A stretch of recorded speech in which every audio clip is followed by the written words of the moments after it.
ברוך אתה אדוני אלוהינו מלך העולם, שהכל נהיה בדברו. What is the nature of a human being?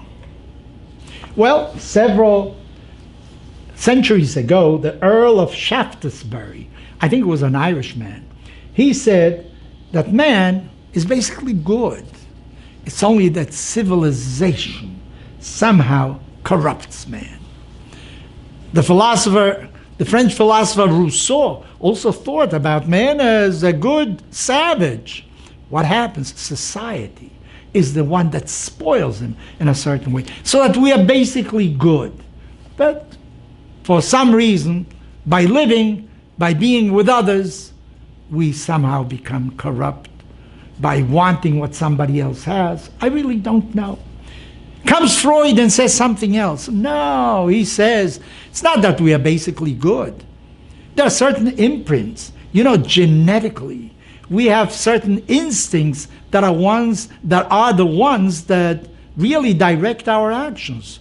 And among them, of course, sex, the sex drive, because the genes want to reproduce themselves. One of their basic objectives is to live, to have new generations. So sex is very important.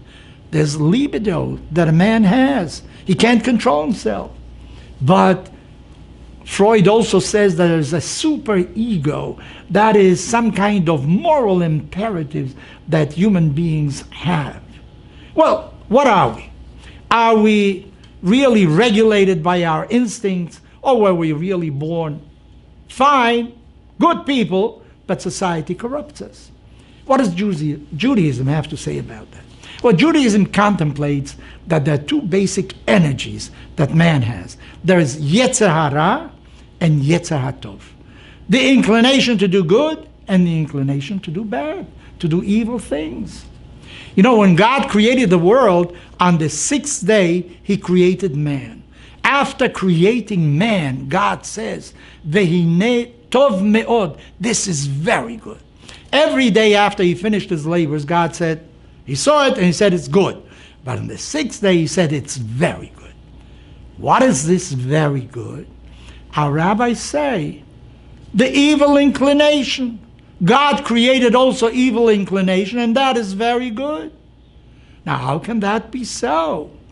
Well, apparently, what Judaism is trying to tell us, that the evil inclination is very, very strong, probably has more energy than the inclination to do good.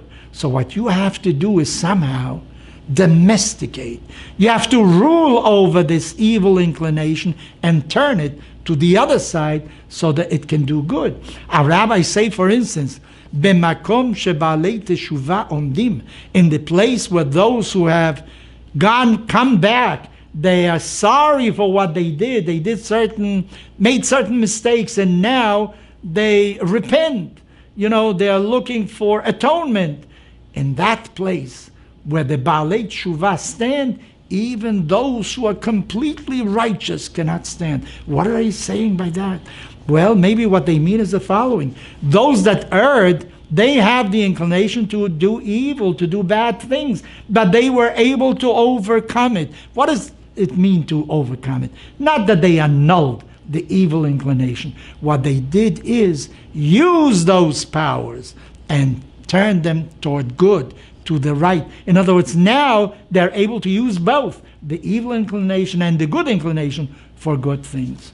So think about yourself, in this world, what is good and what isn't so good. Our intellect, we can do good with it, we can do bad with it. Lately we have been creating more and more robots. These are some kind of golems, scientifically created golems that can do our will. They can sweep our homes. They can build our machinery. There's something called artificial intelligence. In other words, these robots, not only do they do things, they learn from their own experiences. This is the way they are built, so that with each experience, they become better at it. You know the name Elon Musk? He is the president of Tesla, that all-electric car that zooms from 0 to 60 in few seconds. Reusable rockets. he is very much afraid of these robots with artificial intelligence. He says we have to do something about it, regulate it. Somehow he fears that in the future, these robots may even destroy all of humanity. In essence, what I'm trying to say is that we are full of energy.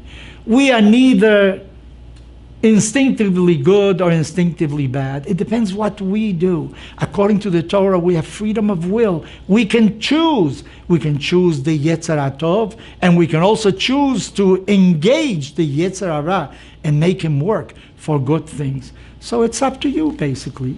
This is what always happens. Maybe you should have by your nightstand a copy of Tanakh, of the Bible, read a chapter of the Torah, read a chapter of the prophets, read one of the Psalms to inspire you, to make sure that you do good with your Yetzer HaTov, but you are also able to enlist the force of the Yetzer Hara in order to do good to yourself and to your neighbor.